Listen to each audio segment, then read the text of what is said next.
Alright, good morning. I'm Danielle. For those of you that don't know, I've been with Piedmont for 20 years. And I've been a respiratory therapist for 22. So, but if you ever need anything, please reach out and let me know. I am the lead here. And my other jobs are to do just chart review, education, and I'm available anytime, so just let me know. So today we're going to be talking about EtCO2 monitoring during CPR. And the reasons why we would want to do that is it's recommended by American Heart and also American Red Cross to use it.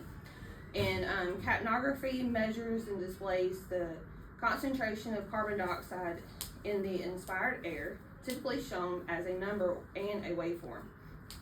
The EtCO2 value serves as a substitution for cardiac output, reflects the volume of blood the heart is pumping, and during CPR, chest compressions artificially generate blood flow, pushing CO2 from the tissues to the lungs for exhalation. Effective compressions result in a measured EtCO2 reading. If compressions are inadequate, blood flow and CO2 delivery drop significantly, causing the EtCO2 reading to fall, reflecting for poor pulmonary perfusion.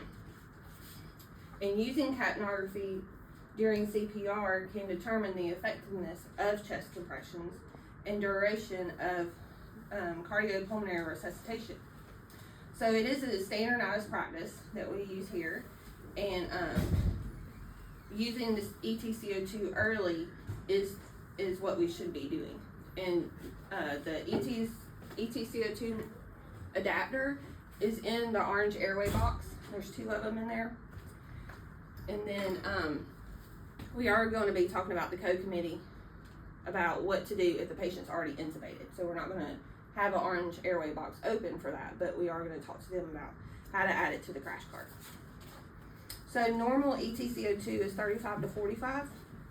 So when we are using EtCO2 and our value, what we're going to see on the monitor, the number, if it's less than 10, it could be suggestive of inadequate perfusion or poor CPR quality.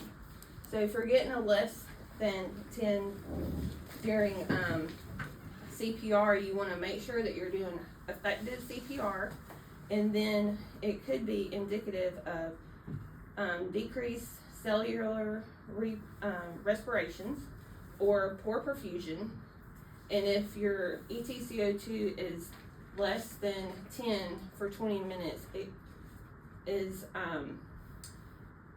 could be poor outcomes from getting ROSC.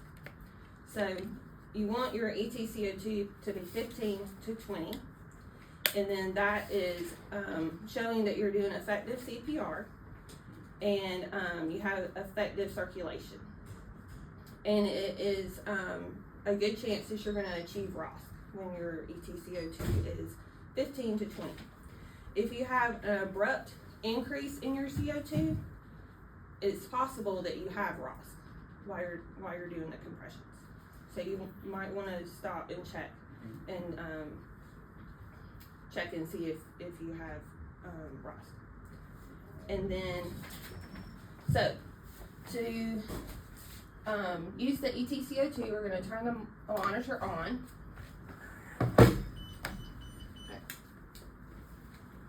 And then once it's on,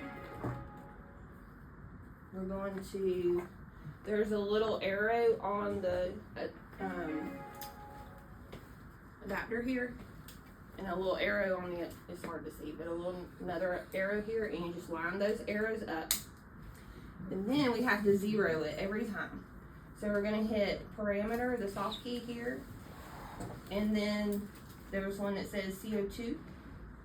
So we're going to hit that, and we're going to hit 0.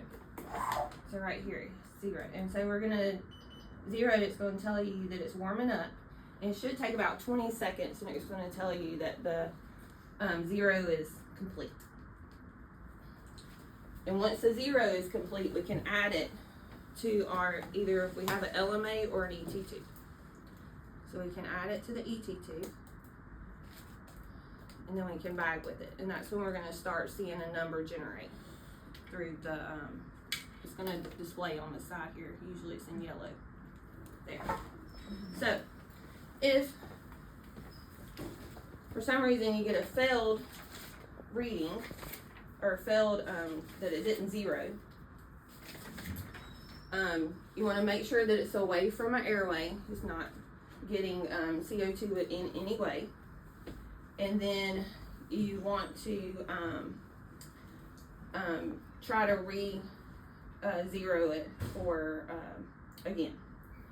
And then if you have excessive secretions or any fluid in the adapter, it's not going to give you a reading. So we have 2 in the orange airway box, and we can just change it out.